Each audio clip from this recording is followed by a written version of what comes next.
I'm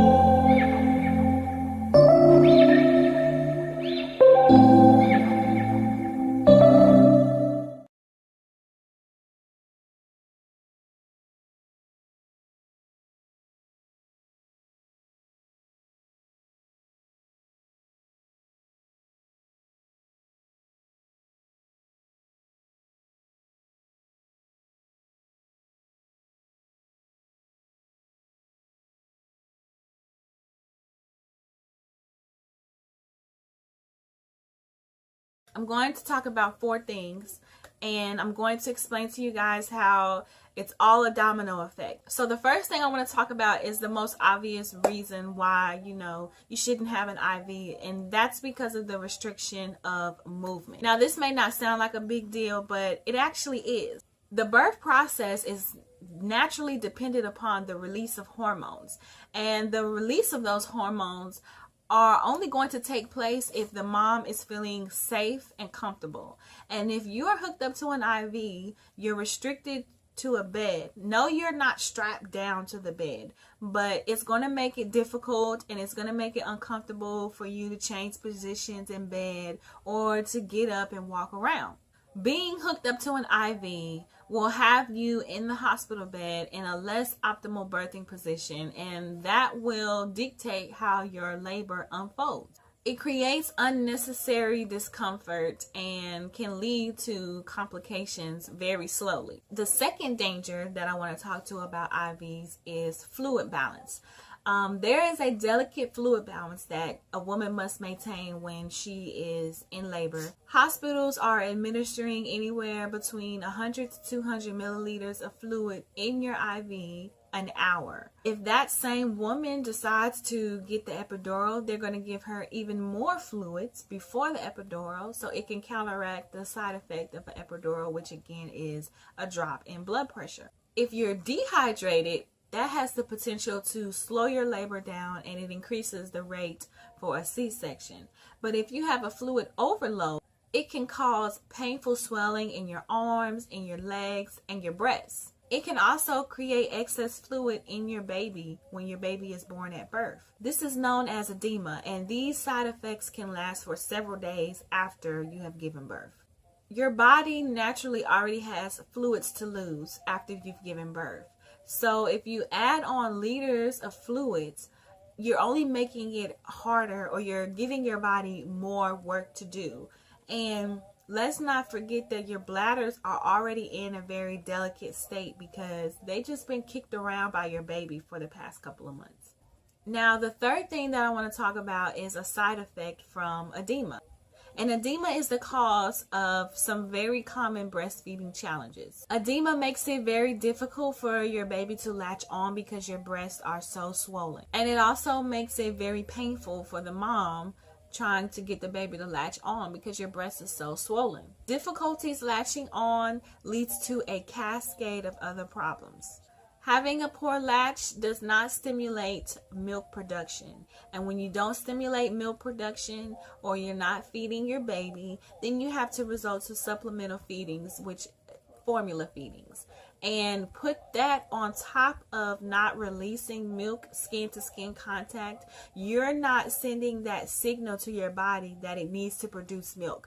And as soon as you give birth, you want to breastfeed right away because you want to send that signal to your body right away, like, okay, I need you to let that milk out, I need you to produce, I need you to get to work. And you're having difficulty latching on because your breast is swollen due to having edema. So your body is not getting that signal. And then you're not trying as much because, the medical teams and the hospital staff have told you that you need to give your baby formula. You need to, do supplemental feedings. And so that's taking away from the opportunities to, try to breastfeed and give that signal to your body. And it's painful. So you probably don't feel like it. You're probably like, just give me the formula because it hurts. But here's the thing, once your milk production goes down, it is very hard, if not impossible, to get your milk supply up. You have to take full advantage of that opportunity to send those signals to your body to produce milk, especially the first milk. First milk is very important to your baby's immune system. And those first few couple of days when that first milk is in, you do not want to give your baby formula. Also keep in mind too that pumping milk is not a solution because it's going to be just as painful. Then on top of that, your body is still not receiving that signal because that signal only comes from skin-to-skin contact. It only comes from that baby's mouth on your nipple. All right, guys, the fourth and the last thing that I want to talk about is a side effect that having an IV can have on your baby. As I said earlier, when a mother has a lot of fluids injected into her through her IV during labor, you know, it causes the baby to get a lot of fluid weight in them. So when they're born, they're at a certain weight and then they begin to lose all that fluid starts coming out of them. But it appears that your baby is having a dramatic amount of weight loss at the moment. So this is going to make the hospital teams want to give you supplemental feeding because they're going to feel like the breast milk is not enough. And once you start doing supplemental feedings instead of breastfeeding your baby, it's going to lead to that cascade of breastfeeding difficulties that I was speaking of earlier. Breastfeeding is so important, but it is so delicate. And you guys probably have no idea how all these medical interventions play a part and create breastfeeding challenges. I hear women say all the time, you know, I really did try to breastfeed, but it was so hard. And 9 times out of 10, it was only hard because of some type of medical intervention that they allowed to take place. And physicians are not going to tell you this. They're not going to tell you, oh, well, you're having difficulties breastfeeding because you have edema, and you had edema because we gave you an overload of fluids through your IV. They're not going to tell you that. So, in conclusion, the best way to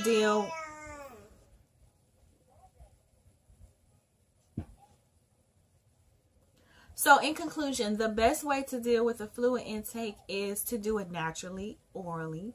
Eat you some fruit, drink some water, some ice, some crushed ice chips. Hospitals do probably provide that much, but you can just be prepared to bring your own fruits. Honestly, that's what I had when I gave birth, and I didn't even eat a lot. I didn't even have a big appetite. It's not like you're going to want a full course meal when you are getting ready to give birth or you're in labor. If you are feeling a little bit weary about completely not having an IV at all, there is something you can get called a Hep-lock. During a low-risk natural birth, a Hep-lock is ideal. A Hep-lock keeps your vein open so that in the case of an emergency where they need to give you fluids or medications, the vein will already be open and it will be, you know, much easier and quicker for them to get you what you need. And a Hep-lock doesn't restrict any movement because you're not hooked up actually to the IV. It's just in your arm, taped down, ready for them to go. All they got to do is just twist the little cap off and hook you up to the IV. I don't know how safe it is to just keep your vein open like that for hours and hours during labor. That thought just occurred to my head, and naturally just saying that out loud, it didn't register with my common sense. So I might have to do a little bit of research on that and get back to you and let you guys know if there's any dangers or side effects that you should be worried about with that. But this concludes my video on IVs, guys. I hope that this was very beneficial and informative for you guys. I want to thank you guys for tuning in to my Indigenous Lifestyle vlog. Do be sure to like, comment. Don't forget to subscribe again and hit the bell. If you guys have any questions, definitely make sure you comment them down below.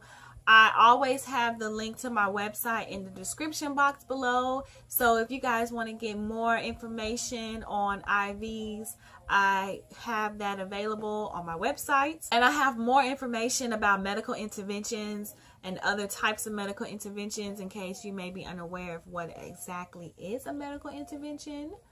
Yeah, I think that's it. So I'm gonna wrap this video up and I will see you guys next time. Bye.